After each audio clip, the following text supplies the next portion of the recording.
इथपर्यंत येणं दिलंय आणि हे आहे ते कैलास पर्वत. या कैलास पर्वताशी शिवाचं वास्तव्य. पण काही का असेना प्रथम देवाचा मंगलमय शिवा ठेवा, नंतर पुढील प्रश्नाची उत्तरे. नाट्यरसिको शुंभ निशुंभ आणि माझ्या भूमिकेसाठी एक नाट्यप्रेमी यानं बक्षीस दिलंय.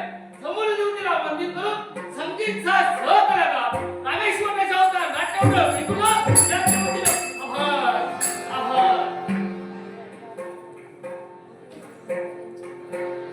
हे कैलासनाथा, हे उमा महेश्वरा नवोधरा पार्वती परमेश्वरा, हा रकवीस नमस्त होतो. देवा शंभर का होईना तुमच्या आशीर्वादानं आमच्या मनाचं समाधान असतं. पण नंतर या ठिकाणी येण्याचं प्रयोजन एक सहज कसून मुद्दाम रक्तमुद्राचं येणं झालं. अमरावतीपर्यंत गेलो, सत्यलोकापर्यंत गेलो, वैकुंठापर्यंत गेलो, याच्यापर्यंत देखील गेलो. माझ्या मनी असणारी इच्छा या त्रय देवतांना जमलेलं नाही. तेव्हा तुमच्याजवळ नम्र विनंती आहे, काही दिवस का होईना हे देवराज्य मला सांभाळायचं आहे. प्रत्येक गोष्टीला वेगळ्या मर्यादा असतात आणि वेगळ्या मर्यादेचं उल्लंघन या विश्वाच्या ठिकाणी तुम्हाला देवतांना ऐकता येणार नाही.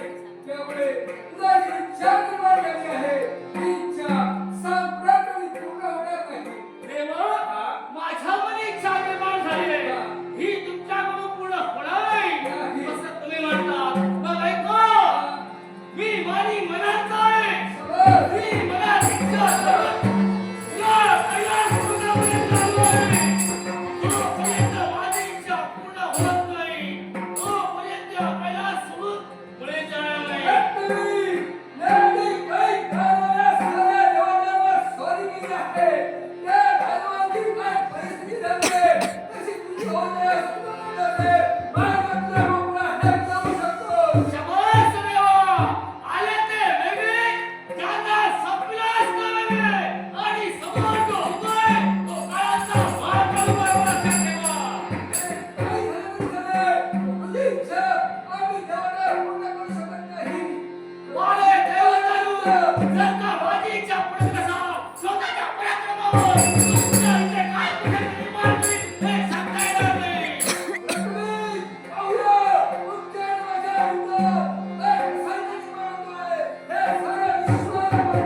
मग जर कुणाचे आहे, तैसा तू माझ्याशी, तैसा माझ्याशी, तैसा माझ्याशी,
Viva!